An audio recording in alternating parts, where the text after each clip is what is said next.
Bismillahirrahmanirrahim.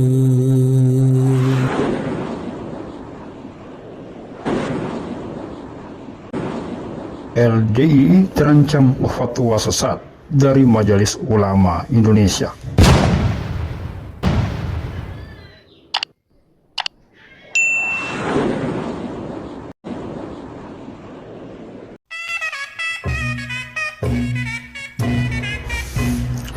Islam Jamaah adalah kelompok Islam yang bernaung di bawah bendera Organisasi Lembaga Dakwah Islam Indonesia atau LDII, memiliki akar kesejarahan dengan Darul Hadis yang telah 2 kali difatwa sesat oleh Majelis Ulama Indonesia, yakni tahun 1978 dan tahun 2005.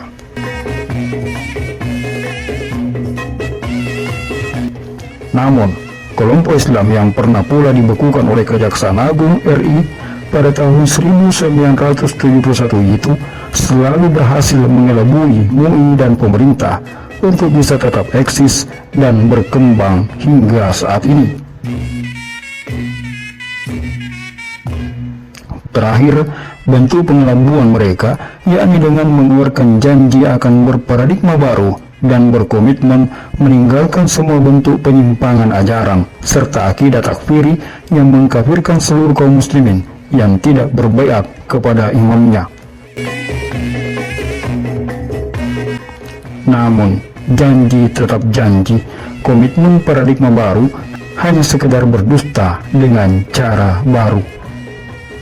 Kelompok Islam Jamaah yang didirikan oleh sang ketuanya Nur Hasan Ubaidah Lubis pada tahun 1951-an di daerah Guringan, Banjaran, Kediri, Jawa Timur yang sebelumnya bernama Darul Hadis itu tetap teguh pada pendiriannya bahwa di luar golongannya adalah kafir semua. Orang yang keluar dari kelompoknya dikatakan sebagai murtadun.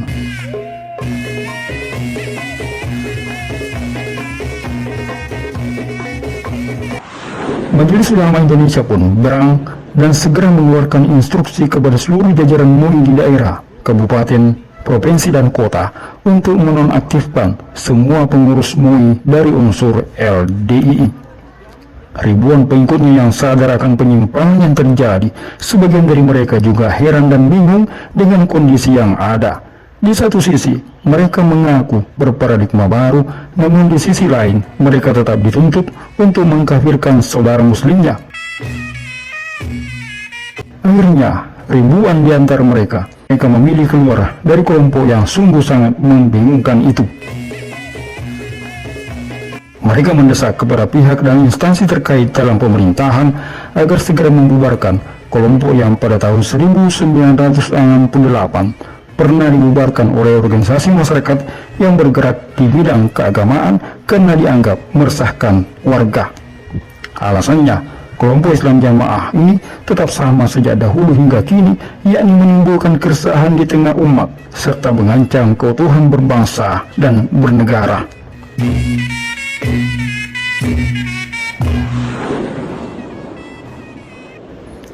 Jumat 7 Juli 2023 kemarin, sejumlah mantan pengikut kelompok sempalan yang berkali-kali berubah nama itu mendatangi Bareskrim Polri dan kantor Majelis Ulama Indonesia. Mereka mendesak agar pemerintah dan ulama segera melakukan tindakan tegas terhadap kelompok yang telah menimbulkan banyak korban dan kerusakan di mana-mana. Ustadz Imam Nasai yang dihubungi Heril Anas TV mengatakan bahwa dirinya didampingi tim kuasa hukum dari Lembaga Advokat dan Bantuan Hukum Ansarullah menemui Sekretaris Komisi Fatwa Majelis Ulama Indonesia guna melaporkan situasi yang ada di dalam kelompok Islam Jamaah saat ini. Poinnya kita ketemu kemarin dengan Majelis Ulama itu intinya meminta fatwa, mendorong MUI segera menerbitkan fatwa bahwa LDI itu masih kaitan Islam Jamaah dan dianggap sesat gitu. Bahkan dari Kiai Miftahul Huda namanya, Kiai Haji Miftahul Huda, itu beliau sebagai sekretaris Komisi Fatwa MUI Pusat. Nah, beliau mengatakan Memang Pak, kami sudah memantau sejauh ini, MUI sudah memantau tentang LDI. Sejauh ini ternyata paradigma baru yang mereka gadang-gadang terhadap kami tidak terrealisasi dengan baik sampai hari ini. Jadi kita ambil kesimpulan bahwa berhubung paradigma barunya tidak berjalan, maka secara otomatis kita keluarkan dari kepengurusan MUI dari pusat sampai bawah gitu. Dan memang saat ini memang kita masih memantau.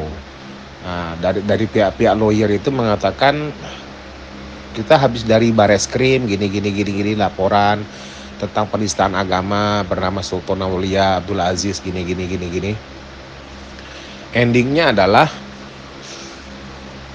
nanti dari pihak Bareskrim seperti kasusnya Panji Gumilang akan berkoordinasi dengan kami untuk meminta fatwa gitu.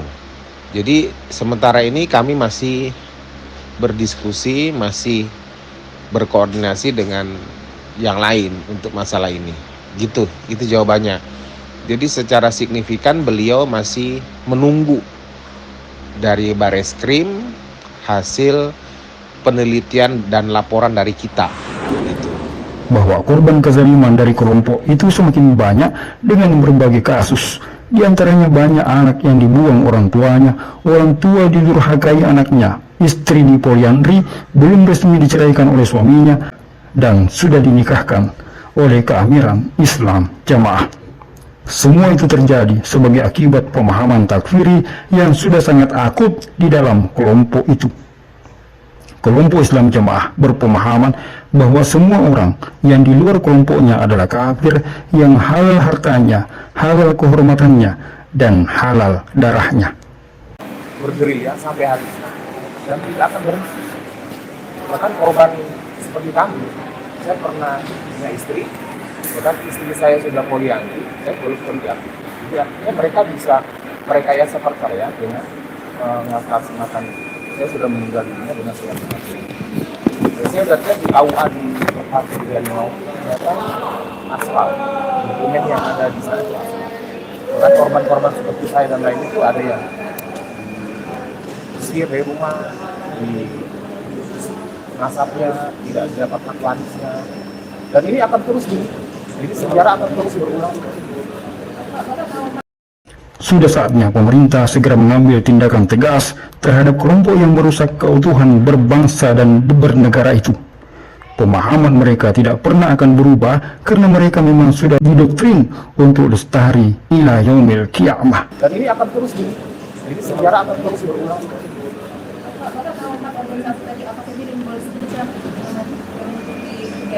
Untuk menutup Islam Jamaah ini adalah LDI. Ada Senkom, ada Fasilitas Asal. Keputusan Jaksa Agung Republik Indonesia tertanggal 29 Oktober 1971 dengan nomor surat Kep .08 D-4 W-1971 yang menyatakan pembubaran Islam Jamaah di seluruh Indonesia karena ajarannya dinilai meresahkan masyarakat Indonesia sudah cukup menjadi acuan dalam melakukan tindakan pembubaran kembali. Karena mereka nyata-nyata telah melanggar surat keputusan tersebut yang isinya melarang berkembangnya ajaran Islam Jamaah di seluruh Nusantara. Namun faktanya mereka masih terus mendakwahkan ajarannya.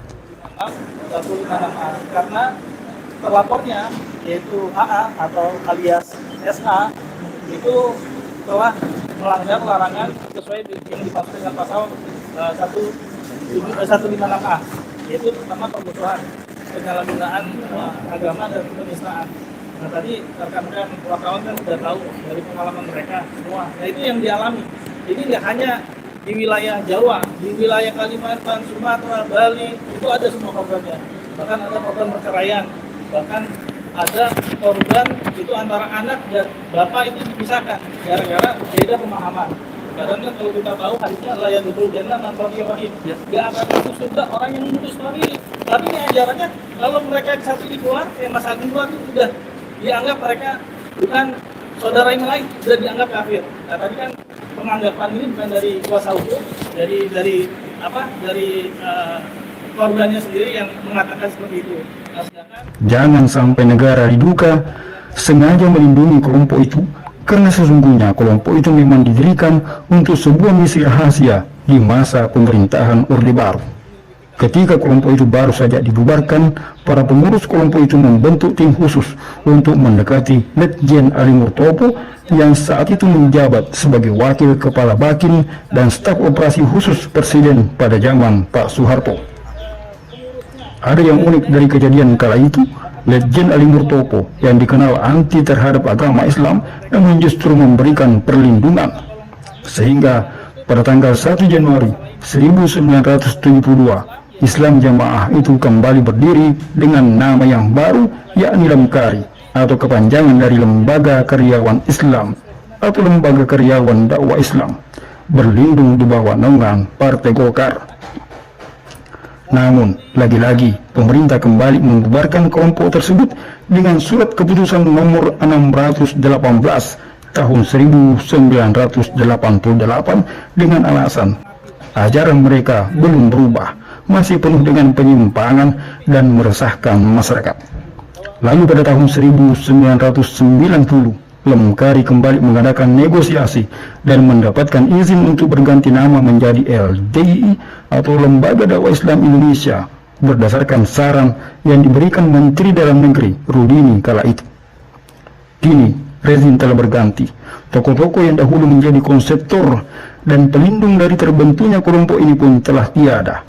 Akan tetapi, pentolan dari kelompok ini sudah terlanjur keenakan menghisap dan memeras pengikutnya, mengumpulkan kekayaan materi dan memperturutkan nafsu birahi dengan memperalat ayat-ayat Allah guna menjadikan amalan haram terlihat seakan-akan halal dan dianggap sebagai ibadah. Pemahaman takfiri atau mengkafirkan kaum muslimin di luar golongannya dijadikan sebagai alat untuk memagari pengikutnya agar tetap loyal kepada amirnya saja.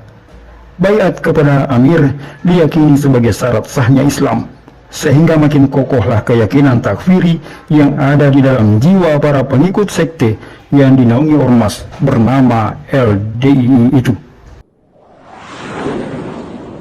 Sang imam Abdul Aziz alias Sultan Aulia dengan penuh kepongahan bertitah hanya jamaahnya yang bersyarat masuk surga, yang lain tidak sah karena tidak beramir. Menurut Abdul Aziz, kaum muslimin yang tidak beramir kepadanya, maka Islamnya batal, hidupnya haram. Para saudara jamaah, kita di dalam jamaah itulah jalan tunggal untuk masuk surga selamat dan neraka. Selama orang itu belum bisa meyakinkan bahwa jamaah adalah jalan tunggal, itu belum ada kepahaman.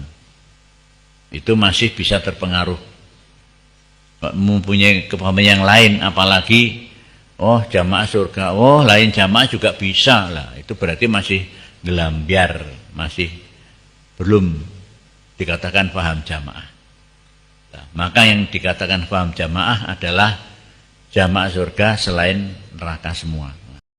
Pada tahun 2019 lalu, 3 orang asatis alumni Al-Haram yang merupakan generasi muda dari kelompok itu tiba dari berguru selama 10 tahun di Ma'had Al-Haram Saudi Arabia. Mereka mencoba meluruskan pemahaman keliru dan penyimpangan yang telah berlarut-larut dan telah menjerat jutaan orang itu. Namun keamiran Islam Jamaah tidak menerima diluruskan dan dibenahi.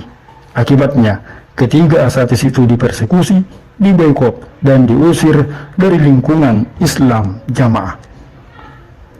Itu semua sudah cukup menjadi bukti bagi pihak terkait di negeri ini untuk mengambil tindakan tegas, karena nyata dan jelas kelompok ini menolak untuk kembali kepada ajaran Islam yang lurus. Mereka memilih untuk tetap bertahan dalam kesesatannya. Sampai kapan mereka diberi kesempatan? Sampai kapan mereka untuk menelan banyak korban? Cukuplah, sudah banyak korban yang berjatuhan. Anak yang dibuang orang tuanya, orang tua yang mendurhakai anaknya, istri yang diceraikan paksa oleh suaminya karena alasan telah berbeda pemahaman dan telah kembali pada kekafiran. Sudahilah. Dan kepada konseptor pentolan yang ada di dalam lingkaran Akhiran sesaat ini, segeralah bertobat sebelum semuanya terlambat. Sekian celotehan.